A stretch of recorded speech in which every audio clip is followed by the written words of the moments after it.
बमों के धमाके, गोलियों की आवाज और हवा में उठते धुएं के गुबार ये तस्दीक कर रहे हैं कि दुनिया के सबसे खूंखार आतंकी संगठन आईएसआईएस का अंत अब करीब आ चुका है। इंसानियत को पैरों तले रौंदकर मौत और दहशत का खेल खेलने वाले अब खुद मौत के साए में जी रहे हैं। पूरी दुनिया में दहशत का माहौल कायम करने वाला अबू बकर अल बगदादी अब अपनी आखिरी सांसें गिन रहा है। जी हां, इराक में पिछले 2 साल से खून की नदियां बहाने वाले आतंकी संगठन आईएस के खिलाफ लड़ाई तेज हो चुकी है। बगदाद के बाद इराक के दूसरे सबसे बड़े शहर मौसूल में इराकी फौज 13 साल बाद अपनी सबसे बड़ी जंग लड़ने जा रही है। अमेरिकी नेतृत्व वाले सैन्य गठबंधन ने मौसूल के पूर्व में इराक के ऐतिहासिक निनेवे मैदानी इलाकों से सटे करीब 30 गांवों में हवाई हमलों के साथ ही तोपखानों से भारी गोलीबारी शुरू कर दी है। आक्रमण की शुरुआत इराक के कुर्द पेशमर्गा लड़ाकों ने की। 40,000 से ज्यादा इराकी सैनिक खुले इलाके में धीरे धीरे आगे बढ़ रहे हैं।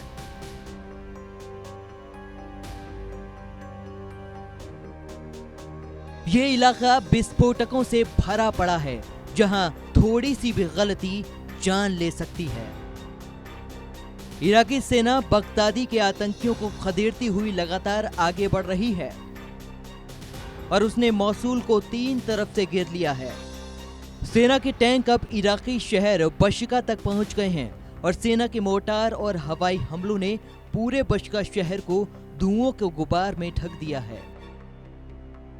मौसूल और उसके आसपास करीब 5,000 से ज्यादा आतंकियों को सेना ने घेर रखा है और लगातार चेतावनी भी दे रही है कि सरेंडर करो या फिर मरो।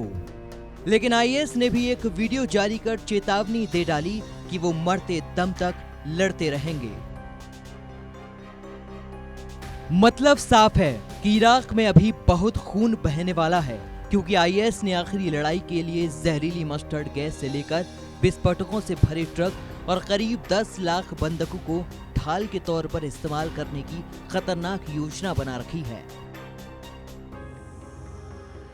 खबरों के मुताबिक मौसूल शहर के 2 हिस्सों को जोड़ने वाली टिग्रिस नदी के ऊपर आईएस के आतंकियों ने बारूदी सुरंगें बिछा रखी हैं और हवाई हमलों से बचने के लिए मासूम लोगों, महिलाओं और बच्चों को ढाल बनाकर घरों की छत पर खड़ा कर दिया है। करीब 2 साल पहले इसी मौसूल शहर पर कब्जा करने के बाद बगदादी ने खुद को नया खलीफा और मौसूल को अपनी राजधानी घोषित किया था। सीरिया के गृह युद्ध में शामिल कुछ हजार लड़ाकों ने उस वक्त करीब 75,000 इराकी सैनिकों को घुटने टेकने पर मजबूर कर दिया था। इसके बाद मौसूल के सेंट्रल बैंक से करीब 340 करोड़ रुपए लूटकर आईएस दुनिया का सबसे अमीर आतंकी संगठन बन गया।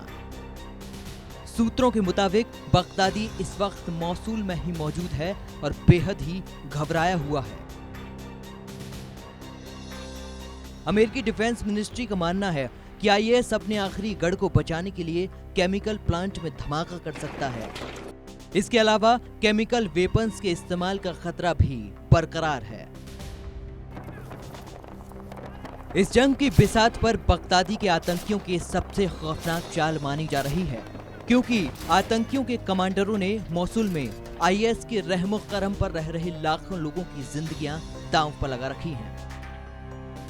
उन्हें मौसूल के बाहरी इलाकों में जाकर रहने का फरमान सुनाया है। ऐसा करने के पीछे उनका मकसद साफ है कि बेकसूर नागरिक इराकी और पेशमर्गा सैनिकों के सामने आकर उनकी गोलियों का निशाना बन जाएं और मौका पाकर आतंकी वहां से निकल भागने में कामयाब रहें।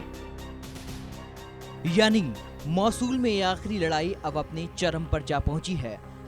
करीब 70,000 सैनिकों से घिर चुके मौसूल में मुट्ठी भर आतंकी जैसे तैसे अपनी जान बचाने की फिराक में हैं।